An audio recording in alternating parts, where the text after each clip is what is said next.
All right, so now I got that on there nice and flat. I run my finger across there so I can feel as long as it's flat on top of it.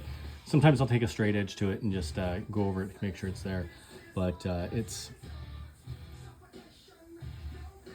mean, yeah, if I put a lot of pressure on it, it's gonna move. But if you just leave it, it'll just have a good bond there and it'll stay. So this is where, you know, the edges kind of come up when you're trying to cut them with a razor blade. I've tried to tape around them and do that. It works okay, but I mean, you can cut through the tape, which is fine, but you dull the blade out faster. But I found that you just make sure we got glue on there, and if I just cut just a little bit over what I need to, I can just trim it up just with a razor blade. So we'll let those dry out, and then I'll go through how I cut them. All right, so this one's pretty well set up. As you can see, I mean, you can see the edge here. This is where it starts to peel back a little bit. We may have to put a little bit more glue on there, but that's fine. We'll do that after I cut it. One thing I see a lot of is people will install these with this white kind of, it's like a fabric strip that's, when the rubber's created, it's in there. I don't know exactly what it's for. Some of them don't have them. Some of them have them on the back side, on the face side here. AccuFast doesn't have it on the top. Their older stuff did, but the new stuff doesn't. They've got it on the back side, so it's got kind of helps it. I guess it's kind of like, I don't know, body work when you put fiberglass and resin and stuff like that down, but it helps in those cases. But make sure this portion is, if it's got it, and you can feel it's just a little bit there, that's supposed to be towards the top. I've seen it where it's towards the face and the bumpers end up being too high, and so the ball actually jumps off the table. Or if you've got the wrong profile rubber, the bumpers, the balls will bounce off of the table as well. So see that a lot, especially in the when there's bar tables. A lot of these old bars have the old Dynamos and Predators, Cougars, things like that. They have really old coin ops, and so they don't get the right rubber, and so instead of being like a U and it being a U23, they'll try to put K66 on it unless they actually change the removable cushion liner that you can get. I believe it's Razorback, I believe. I'll have to look it up, but they sell new cushion liners with cushions on them.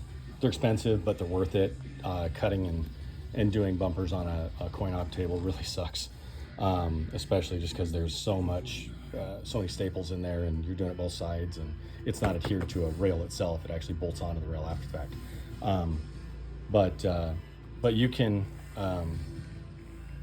get the wrong profile, and it just doesn't make your table play. A lot of these kits you see on Amazon with the felt and the bumpers and stuff. One, the felt is trash, it's garbage. It's more like a velvet that you would buy at a Walmart, in the Walmart fabric section. Sorry, lawnmower's going by. And then the bumpers are just a poor quality. Some of them are K66, some of them are K55s. So you just make sure what profile you need to go with.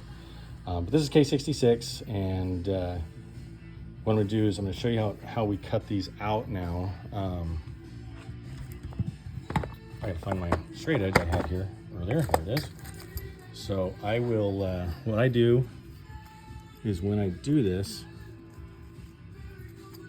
usually, like I said, I don't have cloth on there, but we're gonna go ahead and get this lined up to right there. That's the same line, the same profile, and the way that is, that's created. Sorry, my phone in the wrong spot. But it's it goes right along the face of the rail there, and the corner face. And we're gonna go ahead, and that's where we're gonna make our mark. I don't use a Sharpie. I use actually a ballpoint pen. There's less variance on it, straighter, cleaner. And it's right alongside of where that is, so you're able to cut you know, cut a little bit outside of that line, and that way, if you need to trim it up, you can trim it up with the razor knife and whatnot. So I'm gonna go ahead and I'll mark those up, and you kind of see here. I'm gonna set this down real quick. So I went and marked them. As you can see, that one's kind of coming off, so I'm gonna have to cut just on the outside of that where that line is. But as long as I use the edge as a guide and I use that long flat blade, I'll be able to cut a nice straight cut. Same thing, this one's a little bit, got a little bit set up a little bit better, but yeah, so same thing, just cut straight across that. Okay, so we made our cuts. Like I said, I had to bring it out just a bit, but see how I was able to go ahead and line that up. I just cut right along the face here, and see, I'll have to trim a little bit of this back here out of the way to make sure it's flat, but it's gonna go, if I take my straight edge here,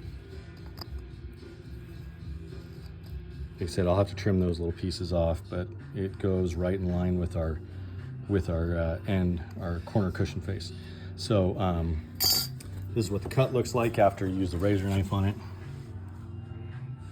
So any little imperfections there that you're not going to see, we'll be able to get a nice flat surface from the face, and you won't see that. So it'll come out real clean, and if we have some trimming we have to do on the face, we could do some trimming on the out edge. I ended up putting there's the 1x2 or whatever underneath it, just because of where I'm cutting. It's a lot easier to cut these on the end of the pool table when you've got the table with you, because you can hang it over the edge and whatnot and have a nice good cut slice. This side we did a little better. I won't have to trim as much, I just got a little bit off the tip there, but same thing. We just cut it right along the face, and there we go. So we've got it so where it's nice and flat. There's no, as you saw earlier, there's that, you know, we had almost a centimeter of where it was in, and if you look at that's a lot. I mean, it's half a centimeter. I mean, and then they put the cushion on there, or the face on there, try to cover that up, and really all it does is it just makes your pockets wider, and when your ball hits the pockets, it doesn't rebound like it's supposed to. It'll hit that wood or that edge and deflect them. So wasn't something I saw from the pictures when he first sent them to me, so didn't think I was going to have to do this, but like I said, I'm just going to do it for him. What I really was concerned with when he first sent me the pictures was the center pockets, but seeing the corner pockets, how bad they are, I'm glad we're just gonna go ahead and just do it and get it done. So good thing is we're able to pull the cloth back. I'm gonna reset these feather strips. I'll pound those down a little bit more. That's you see stuff like this. This shows up underneath. It's not as bad under this type of cloth, but under a like a Simonis or Touring or something worsted, you're gonna see that. That's why I get these razor blades. You just buy them by the pack, and that's how you cut your edges here. You just go along them. You'll be able to do that. I use maybe 2 razor blades a table, depending on a 9-foot table. I usually use 3, but an 8-foot standard is pretty well 2 razor blades. That's going to be for cutting this stuff out and for the bed cloth. When you got to cut and pull that, but yeah, so far so good. We're moving right along. I mean, I have been videoing, so right now, and I'm taking the extra time. I've been at this now for about 3 hours, just trying to get this done right. And we'll get some more pictures as we go, but thanks for hanging in, and click like and subscribe. I'm gonna get some more videos up. Really figured I needed to do this a little more. I'm not good at it, or good at videos, but anything helps. I learn a lot by some guys who do some really good jobs. There's a guy out in Louisiana who does a really good job at doing tables. I've learned a lot from watching his stuff, but yeah, it's always good to just learn. So far, thanks for checking it out, and we'll keep going. All right, guys, so here we are after I repaired that with the with some wood putty, wood filler. We got the surfaces nice and flat again, so We'll have some good adhesion and bond with glue. There's two of these that I had to do this with. It's right now it's 10:30 at night. Had to go do a table today and take care of some other stuff, but I already contacted the customer and he's good with it. He just wants it done right.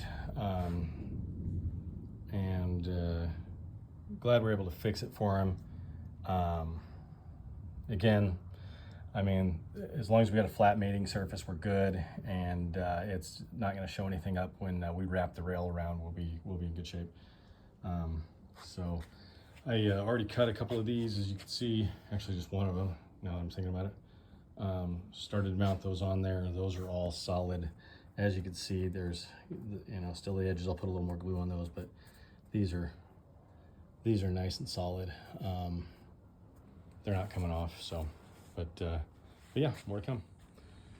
All right, so we just got done refelting and re-rubbering. We got them all back to where they need to be. Angles are cut straight. We're able to reuse the bumper cloth that they had on there. We got those faces mounted up properly, and angles are all cut right. Nothing's fallen. We had to do some sanding and some filler to fix the rail liners, or the cushion liners, I mean. Yeah, all in all, everything looks good, and we're gonna go put it back on the table and restretch the cloth as well and go from there. Okay, so I'm back doing this table.